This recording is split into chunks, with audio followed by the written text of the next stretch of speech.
आपका हार्दिक स्वागत है किस क्लासेस पर। हमने धार्मिक आंदोलन का समापन बहुत अच्छे ढंग से किया। सभी धर्मों का विस्तृत अध्ययन किया,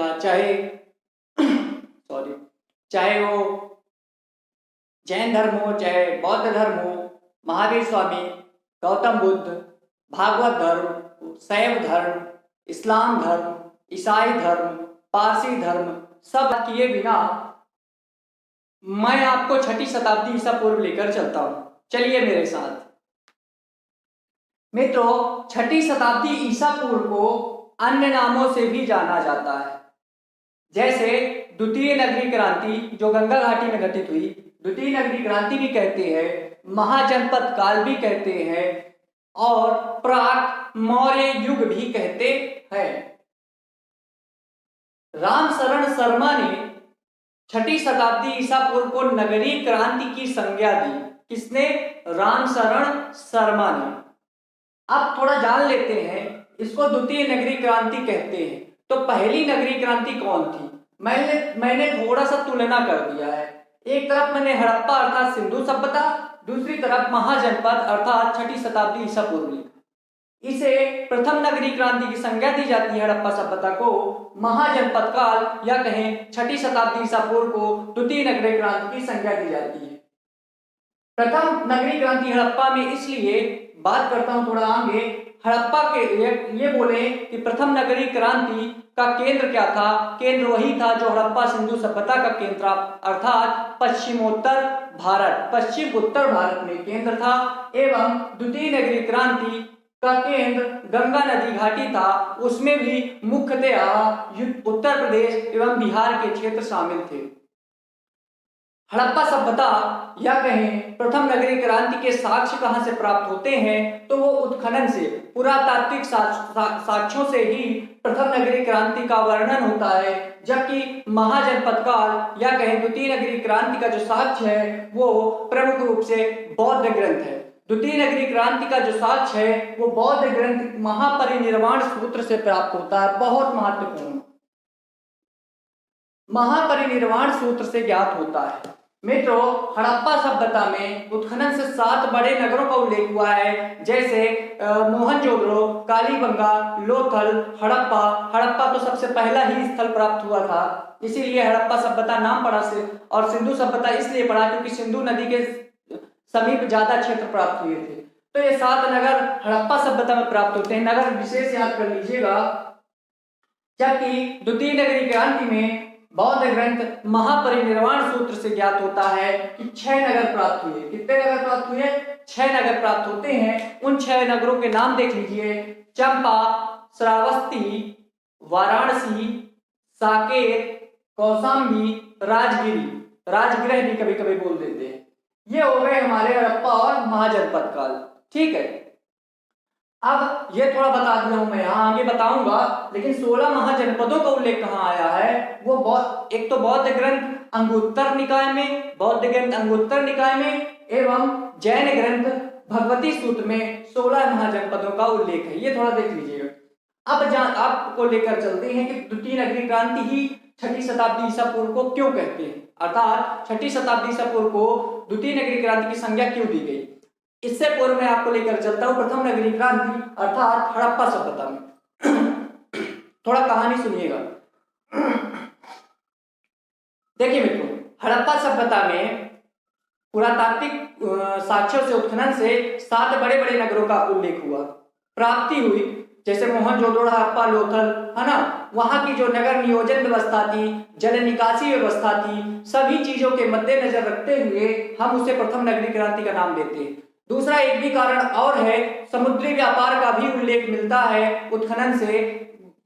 पूर्वी तट और पश्चिमी तट पर बंदरगाहों का उल्लेख हुआ, अर्थात समुद्री व्यापार फल फूल रहा था, है ना। विदेशों से वस्तुएं आयात और निर्यात की जाने लगी थी। तो इस प्रकार हड़प्पा सभ्यता को प्रथम नगरी क्रांति की संज्ञा दी गई। हड़प्पा अर्थात सिंधु सभ्यता के समाप्ति के बाद आपका वैदिक काल आता है। वैदिक काल को मैंने बताया था कि जो वैदिक काल था वो मूलतः ग्रामीण था। वैदिक काल का 2 विभाजन किया, ऋग्वैदिक काल फिर उत्तर वैदिक काल। मैंने बताया कि ऋग्वैदिक काल जो वैदिक आर्य थे, वैदिक आर्य मूलतः ग्रामीण थे। अब जो वो खुद मूलतः ग्रामीण थे, स्वयं मूलतः ग्रामीण थे, तो ये वैदिक जो सभ्यता थी वो ग्रामीण सभ्यता थी। अर्थात हड़प्पा सभ्यता नगरी सभ्यता, उसके बाद जो सभ्यता वैदिक सभ्यता आती है वो नगरी नहीं ग्रामीण सभ्यता थी, क्योंकि वैदिक आर्य जो थे मूलतः ग्रामीण थे, इस आधार पर ग्रामीण सभ्यता कहा गया। दूसरा कारण, हड़प्पा सभ्यता के समापन के उपरांत जब वैदिक सभ्यता आती है तो वैदिक सभ्यता में कोई भी बड़े नगरों का उल्लेख नहीं हुआ किसी भी ग्रंथ में, ना ही कोई भी व्यवस्था, ना तो विदेशी व्यापार का उल्लेख हुआ, न शिल्पियों का वर्णन हुआ। तो ये सारी चीजें बतलाती हैं कि वैदिक सभ्यता मूलतः ग्रामीण थी।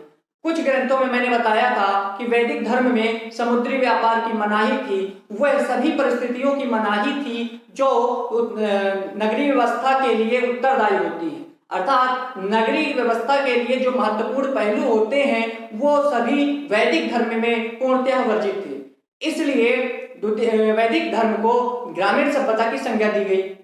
ठीक है, इस प्रकार पहले ग्रामीण नगरी सभ्यता आती है हड़प्पा में, फिर लगभग 1000 वर्ष तक वैदिक धर्म चलता है, वैदिक सभ्यता चलती है जो ग्रामीण सभ्यता थी। इसके बाद आता है 6ठी शताब्दी ईसा पूर्व, जो द्वितीय नगरीय क्रांति के नाम से जाना जाता है। अब जानते हैं कि ऐसी कौन सी परिस्थितियां उत्पन्न हुई कि हम 6ठी शताब्दी ईसा पूर्व को द्वितीय नगरीय क्रांति की संज्ञा देते हैं। चलिए जानते हैं। जो छठी प्रश्न बनता है कि 6ठी शताब्दी ईसा पूर्व को द्वितीय नगरीय क्रांति का नाम क्यों दिया गया। तो आप भी जानते हैं मित्रों कि मैं बतला भी चुका हूं जैसे पूर्व में कि ऋग्वैदिक जो सामाजिक और आर्थिक जीवन था मित्रों वो पूर्णतः कबायली था। अर्थात वो एक जनजातीय जीवन जीते थे। वैदिक धर्म के अंतर्गत ऋग्वैदिक काल के जो आर्य थे वो कबायली जीवन जीते थे, जनजातीय जीवन जीते थे। उनका उस समय पेशा मुख्य जो होता था वो पशुपालन होता था। अर्थात उनकी जो अर्थव्यवस्था थी वो निर्वाह अर्थव्यवस्था थी, अर्थात पशुचारण पर आधारित अर्थव्यवस्था थी। वो केवल उनका जो उद्देश्य होता था अपने मवेशियों के लिए चारा गाय की खोज करना। आज यहाँ चारा गाय तो खिला रहे हैं, जब चारा गाय की समाप्ति तो उस स्थान से पलायन करके दूसरे चारा गाय की खोज में चल पड़ते थे। वो अस्थायी जीवन जीते थे, स्थिर जीवन नहीं जीते थे, भ्रमणशील जीवन जीते थे। अब किसी भी भ्रमणशील जीवन में स्थायित्व जब भ्रमणशील जीवन में किसी भी व्यापार की, किसी भी नगर की उत्पत्ति हो ऐसा संभव नहीं है। भ्रमणशील जीवन था उनका। अब मित्रों व्यापार, वाणिज्य, नगर तभी विकसित होंगे जब स्थायित्व का दौर होगा। ऋग्वैदिक काल के आर्य स्थायित्व को नहीं पहचानते थे, वो केवल भ्रमणशील थे। अर्थात एक चारा गाय की खोज में एक स्थान से दूसरे स्थान तक भटकना उनका मुख्य पेशा था, है ना। फिर ऋग्वैदिक काल के बाद आता है उत्तर वैदिक काल। उत्तर वैदिक काल में थोड़ा सा सामाजिक और आर्थिक जीवन में परिवर्तन सामने देखने को मिलते हैं। ऋग्वैदिक काल के बाद जब उत्तर वैदिक काल आता है तो जो ऋग्वैदिक काल की जो सामाजिक आर्थिक गतिविधियां थी वो उत्तर वैदिक काल से थोड़ा भिन्न थी। अर्थात उत्तर वैदिक काल की जो सामाजिक गतिविधियां थी वो परिवर्तन के दौर से गुजर रही थी, परिवर्तन उनमें परिलक्षित होता है। ठीक, और जब उनमें सामाजिक आर्थिक जीवन में उत्तर वैदिक काल में परिवर्तन होते हैं, इस प्रकार काबाली मान्यताओं का पतन होने लगता है। काबाली मान्यताएं जो ऋग्वैदिक काल में थी वो उत्तर वैदिक काल में ह्रास की ओर चल जाती हैं, अर्थात पतोन्मुखी हो जाती हैं, पतन की ओर अग्रसित हो जाती हैं काबाली मान्यताएं। अब जो था मित्रों, अब इनमें क्या हुआ, उत्तर वैदिक काल में मैंने बताया था आपको कि सर्वप्रथम भारतीय उपमहाद्वीप में लोहे का साक्ष्य अतरंजी खेड़ा, उत्तर प्रदेश के एटा जिले के अतरंजी खेड़ा में लोहा प्राप्त होता है। लोहा जो प्राप्त हुआ वो लगभग 1000 ईसा पूर्व का माना जाता है। इसीलिए अब चूंकि ऋग्वेद में कहीं भी लोहे का जिक्र नहीं आया था, ऋग्वेद में लोहे का जिक्र नहीं आया, इस प्रकार अनुमान लगाया गया था कि ऋग्वैदिक आर्य लोहे से परिचित नहीं थे। किंतु उत्तर वैदिक काल में जब उत्तर वैदिक काल आता है एवं लोहा भी मिल जाता है अतरंजी खेड़ा में, तो वो अतरंजी खेड़ा में जो लोहा मिला उसका अनुमान, उसकी जो समय सीमा मानी गई वो 1000 ईसा पूर्व मानी गई। इस प्रकार उस 1000 ईसा पूर्व को उत्तर ऋग्वैदिक काल का समापन माना जाता है, क्योंकि ऋग्वैदिक काल लोहा जानते नहीं थे। अब ये लोहा नहीं जानते हैं ऋग्वैदिक काल, ये मिल गया लोहा। अब यहाँ पहुंचते पहुंचते जैसे ही लोहा मिला इनका हो गया पतन। क्योंकि ये लोहा नहीं जानते थे। ऋग्वेद में कहीं भी लोहे का जिक्र नहीं आया। अब आ गया लोहा अतरंजी खेड़ा में। अब ये लोहा जैसे ही आता है वो 1000 समय सीमा किसकी हो गई? ऋग्वैदिक काल की निम्न सीमा एवं उत्तर वैदिक काल की उच्च सीमा। यहां से उत्तर वैदिक काल प्रारंभ होता है किस आधार पर? लोहे के प्राप्ति के आधार पर। मित्रों, इस प्रकार लोहे से इन्होंने कृषि का प्रारंभ किया उत्तर वैदिक काल में। इस प्रकार जो ऋग्वैदिक काल का मुख्य पेशा था पशुपालन, अब वो पेशा कृषि में परिवर्तित हो गया। कृषि लगभग उत्तर वैदिक काल में ही प्रारंभ हो गई थी। मैंने अनाजों का जिक्र किया था कि ऋग्वैदिक काल के जो आर्य थे केवल यव जानते थे, यव अर्थात जौ जानते थे, किंतु उत्तर वैदिक काल में जव, यव, गेहूं और भी अनाजों का जिक्र मैंने किया था। इस प्रकार कृषि थोड़ा बहुत की जाने लगी थी। तो जो मुख्य पेशा था कृषि हो गया था, उनमें स्थायित्व आ गया था। अब एक जगह रुकने लगे, रुक कर खेती करने लगे, भूमि का महत्व समझा, अधिकारिता दिखाने लगे कि ये मेरी जमीन है, ये मेरी भूमि है। तो भूमि की महत्ता बढ़ी।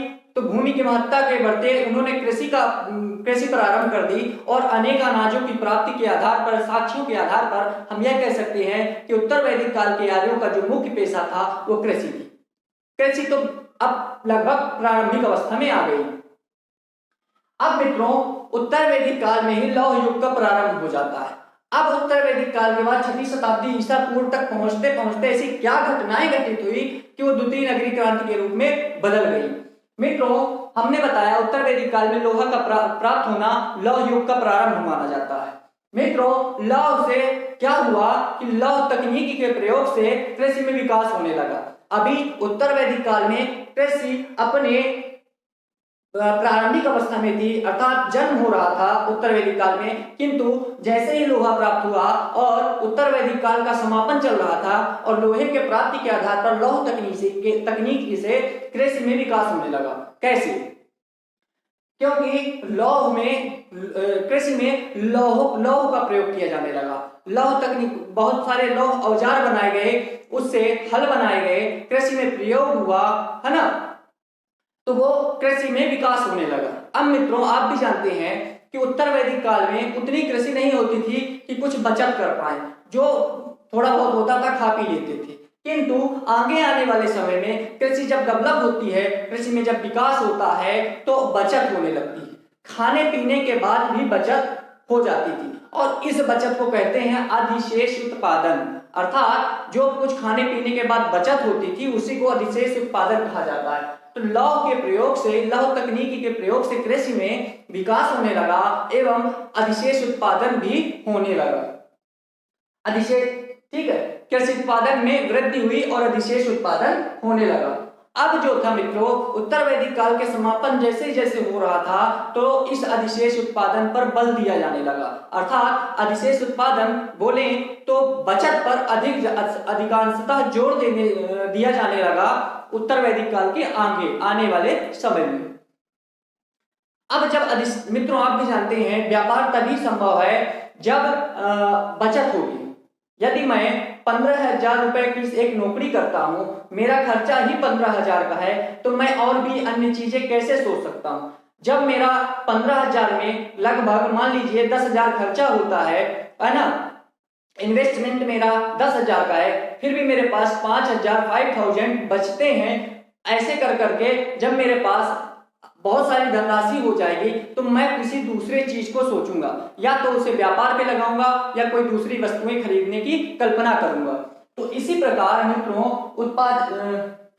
जब अधिशेष उत्पादन होने लगा, बचत होने लगी, तो अन्य आर्थिक गतिविधियां भी तेज हो गई। अन्य आर्थिक गतिविधियां कैसे मित्रों? जैसे व्यवसाय, व्यापार, वाणिज्य, शिल्पियों का विकास होने लगा, है ना। लोगों में सोच पैदा हुई कि हमें ये चीज करनी चाहिए। तो अब लगभग उत्तर वैदिक काल का समापन हो चुका है, तब जाके अधिशेष उत्पादन पर और अधिक जोर दिया जाने लगा। अधिशेष उत्पादन पर बल देने के उपरांत अन्य आर्थिक गतिविधियां जैसे व्यापार, वाणिज्य, शिल्पियों का भी विकास होने लगा।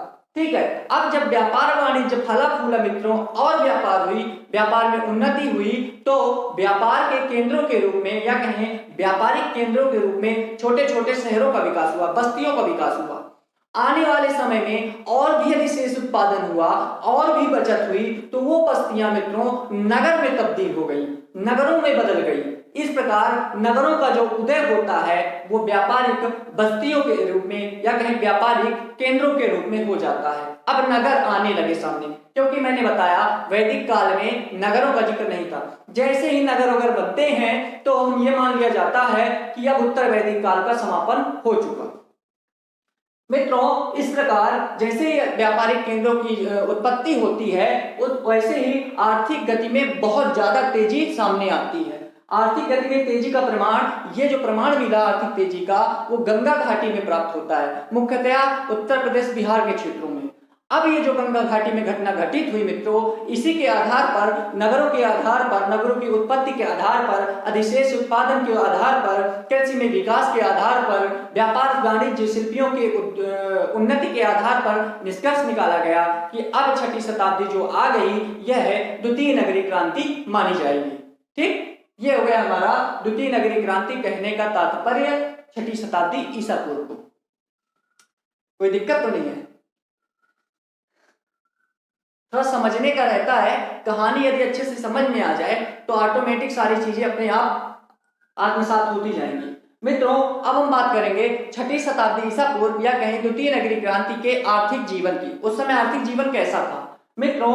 अब जो था छठी शताब्दी ईसा पूर्व में या कहें द्वितीय नगरीय क्रांति में नियमित सिक्कों का प्रचलन हो गया था। नियमित सिक्कों का प्रचलन हो गया था। एक चीज मैंने यहाँ पे लिखी है कि सिक्कों के अध्ययन को क्या कहा जाता है? उसे न्यूमिस्मेटिक्स कहा जाता है। न्यूमिस्मेटिक्स किसे कहा जाता है? सिक्कों के अध्ययन को कहा जाता है। मित्रों, जो द्वितीय नगरीय क्रांति में सिक्के मिलते हैं वो प्राचीनतम सिक्के 5वीं शताब्दी ईसा पूर्व के माने गए। जो सिक्के प्राप्त होते हैं प्राचीनतम वो लगभग 5वीं शताब्दी ईसा पूर्व के माने जाते हैं। इन्हें आहत या पंचमार्क मुद्रा कहा जाता है। पूछ सकता है प्रश्न में आहत या पंचमार्क मुद्रा क्या है, तो आप बता सकते हैं। और ये चीजें जो आहत मुद्रा और पंचमार्क मुद्रा है ये चांदी की बनी होती थी। प्रश्न ये उठता है कि आहत मुद्रा किसकी थी? तांबा, कांसा, सोना, चांदी, तो आप बोलेंगे चांदी की, है ना। आहत मुद्रा को ही पंचमार्क मुद्रा कहा जाता है। अब देखिए, आहत मुद्रा को पंचमार्क मुद्रा क्यों कहा गया? क्योंकि इसमें 5 चीजों का अंकन था। हाथी का अंकन था, पेड़, मछली, सांड और उसमें अर्धचंद्राकार की आकृति बनी थी। इन 5 के आधार पर उसे पंचमार्क मुद्रा का नाम दिया गया। इसे चांदी की बनी थी। मित्रों, बौद्ध ग्रंथों में आहत मुद्रा को कुछ दूसरा नाम दिया गया है। याद रखिए इस चीज को, आहत मुद्रा ही थी लेकिन किंतु दूसरा नाम दिया गया, उसे काहापन या कारसापन कहा गया। बहुत महत्वपूर्ण है। काहापन और कारसापन क्या है? तो आप बोलेंगे चांदी की मुद्राएं या काहापन कारसापन का उद्देश्य वर्णन कहाँ है? बौद्ध ग्रंथों में। ये किसकी बनी थी? चांदी की। इनका अन्य नाम आहत मुद्रा ही था, पंचमुद्रा। मित्रों, अब इस प्रकार लेन देन में पहले वस्तु विनिमय प्रणाली था। जो लेन देन आधारित था वो वस्तु विनिमय पर आधारित था। वस्तु विनिमय मतलब अदल बदल प्रणाली।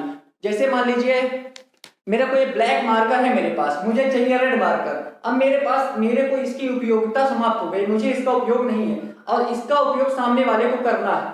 सामने वाले के पास रेड मार्कर है तो मैं इससे बोलूंगा कि भैया आप ये ब्लैक मार्कर ले लो, मुझे रेड मार्कर दे दो। ये हो गई अदल बदल प्रणाली। इसी को वस्तु विनिमय प्रणाली की संज्ञा दी जाती है। अब इस प्रकार वस्तु विनिमय प्रणाली के साथ आहत मुद्राओं का भी प्रचलन का दौर प्रारंभ होता है।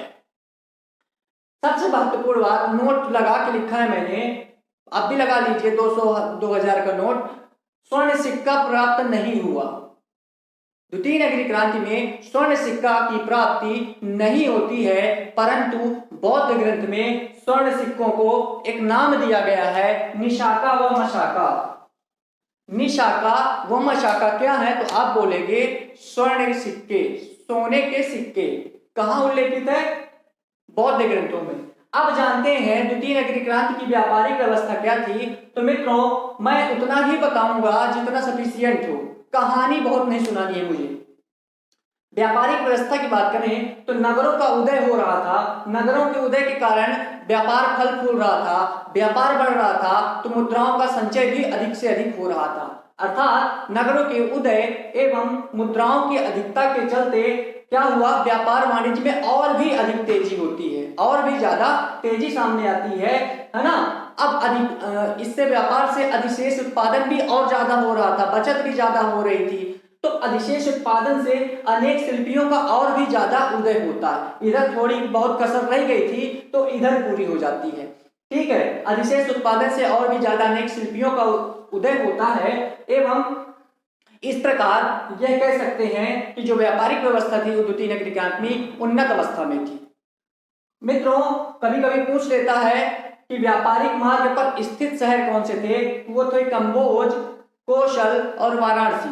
ये था। एक और पूछ लेता है कभी कभी, कौशाम्बी व वाराणसी के बीच स्थित शहर कौन सा था। कौशाम्बी व श्रावस्ती, वाराणसी के बीच स्थित शहर या कहें नगर वो श्रावस्ती नगर था। मित्रों, बंदरगाह की बात करें, मित्रों दूसरी चीज मैंने बताया था कि ऋग्वैदिक काल में विदेशी व्यापार की कल्पना नहीं की गई थी। समुद्र का कहीं भी उल्लेख नहीं आया वैदिक काल में। इस प्रकार निष्कर्ष निकाला गया था कि वैदिक काल में समुद्री व्यापार नहीं होता था, अर्थात विदेशी व्यापार नहीं होता था, क्योंकि विदेशी व्यापार की सीधे सीधे तौर पर मनाही थी, मना किया गया था वैदिक काल में। किंतु द्वितीय नगरीय क्रांति में कुछ बंदरगाहों का उल्लेख आया है। उन बंदरगाहों के आधार पर यह निष्कर्ष निकाला गया कि अब विदेशी व्यापार भी होने लगा था, दूसरे देशों से आयात निर्यात बढ़ रहा था, अर्थात व्यापार में काफी ज्यादा उन्नति हो रही थी, है ना। ये परिस्थितियां वैदिक काल के बिल्कुल विपरीत थी, है ना। जो चीज वैदिक काल में नहीं थी वो यहाँ थी। जैसे समुद्र का उल्लेख नहीं, विदेशी व्यापार की मनाही थी, लेकिन यहाँ तो सब हो रहा है। तो कुछ बंदरगाहों का उल्लेख आया है। जैसे पूछ लेता है कभी कभी पश्चिमी तट पर स्थित बंदरगाह कौन सा है, तो उसका नाम था भृगुकच्छ। भृगुकच्छ के और भी अन्य नाम है जो एग्जाम में पूछ लेता है। भड़ौच भी कहते हैं उसको, ये गुजरात में है। बैरीगाज, भेरीगाज, ये सभी एक ही नाम है, मतलब एक बंदरगाह के अलग अलग नाम है। मित्रों, ये जो भृगुकच्छ बंदरगाह है ये सबसे बड़ा और प्राचीन था। ठीक है, इसके बाद पूर्वी तट पर भी एक बंदरगाह का जिक्र आया है। उस बंदरगाह का क्या नाम था, पत्तन भी कहते हैं इन बंदरगाहों को। तो उस बंदरगाह का नाम ताम्रलिप्ति था। ताम्रलिप्ति कहां पर था, बंगाल में। अब इससे ये पता लगाया गया कि आयात निर्यात में वृद्धि हुई और समुद्री व्यापार भी संभव हो सका। मित्रों, बौद्ध ग्रंथ बाबेरू जातक, याद करिए, बौद्ध ग्रंथ बाबेरू जातक में एक चीज उल्लेखित है। वो कहा गया, बाबेरू जातक में कहा गया कि मध्य एशिया को निर्यात की जाने वाली कुछ वस्तुएं थी।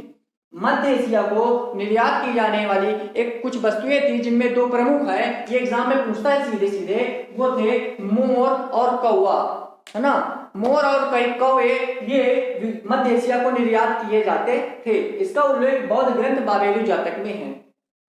मित्रों, भारत के अंदर जो घोड़े थे, घोड़े उत्तरापथ, अर्थात उत्तरापथ किसे कहा जाता था, उत्तर भारत को, तो उत्तरापथ से लाकर बनारस में बेचे जाते थे। कौन, घोड़े उत्तरापथ से लाकर बनारस में बेचे जाते थे। तो ये हमारा हो गया व्यापारिक व्यवस्था। अब हम द्वितीय नगरीय क्रांति के अंतर्गत श्रेणी संगठन पढ़ेंगे। यहां से भी प्रश्न अधिकांशतः उठते हैं, चाहे कोई भी एग्जाम आप ले लीजिए। तो श्रेणी संगठन हमने जाना 6ठी शताब्दी ईसा पूर्व, अर्थात 600 ईसा पूर्व में महाजनपद कहलाता है।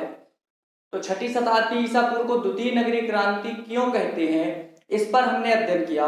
इसके उपरांत हमने 6ठी शताब्दी ईसा पूर्व या कहें द्वितीय नगरीय क्रांति के समय आर्थिक व्यवस्था क्या थी, वाणिज्य व्यापार की व्यवस्था क्या थी, उसकी चर्चा की। अब हम जहां से प्रबल संभावना रहती है, कई दफा प्रश्न बने भी हैं, श्रेणी संगठन से। श्रेणी संगठन की बात करें मित्रों, ये दरअसल है क्या, तो सबसे बड़ी बात, श्रेणी संगठन व्यवसायियों के अपने अपने संगठन होते थे। व्यवसायियों के अपने अपने संगठन, या दूसरे शब्दों में कहें कि एक ही कार्य करने वाले लोगों का समूह क्या कहलाता था, श्रेणी संगठन, है ना। व्यापारियों के समूह, अपने अपने समूह, या कहें एक ही कार्य करने वाले। यदि कोई वैद्य का काम करता है, या कहें आटा चक्की चलाने का काम करता है, तो जितने भी आटा चक्की चलाने वाले व्यापारी थे उनका आपस में संगठन ही क्या था, श्रेणी संगठन। एक ही कार्य करने वाले लोगों का या व्यापारियों का समूह श्रेणी संगठन कहलाता था। श्रेणी संगठन का सीधा अर्थ व्यापारियों से था, ठीक है। इसके बाद श्रेणी संगठन में श्रेष्ठी,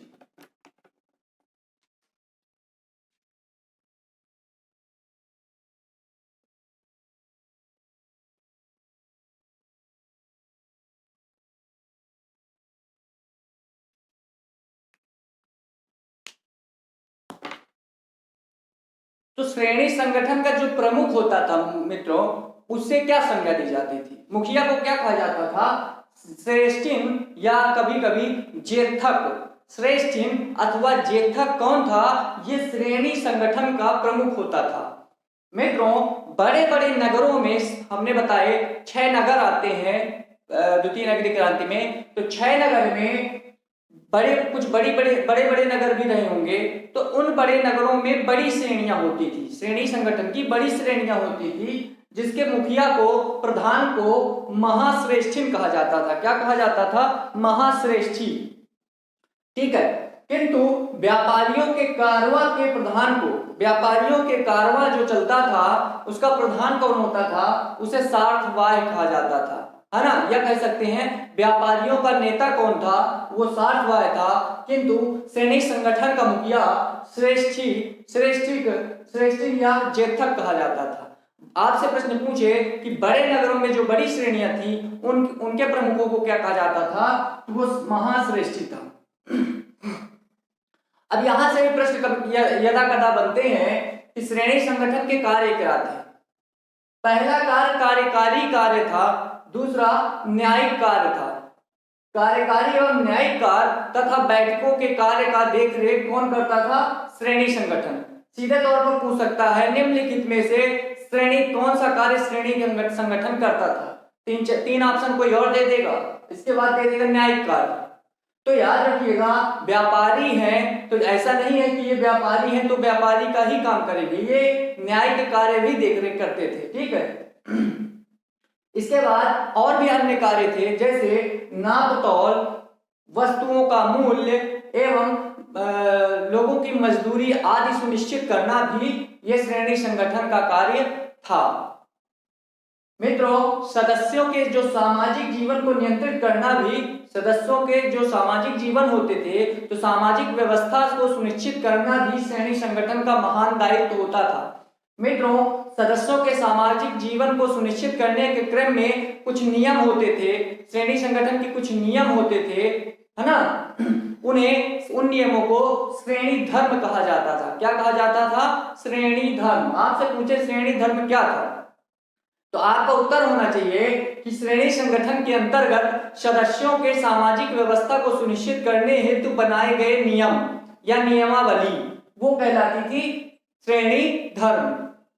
मित्रों, इस काल में द्वितीय नगरीय क्रांति के समय या कहें महाजनपद काल में या कहें 6ठी शताब्दी ईसा पूर्व में जो शिल्पियों की 18 श्रेणियों का उल्लेख किया गया है। शिल्पियों की कितनी श्रेणियां उल्लेखित है इस काल में? 18। तो ये पूछ सकता है सीधे तौर पर। इसके बाद ये भी उल्लेख आया है कि वाराणसी में दो लोगों की गली थी, दो समूहों की। कौन सी?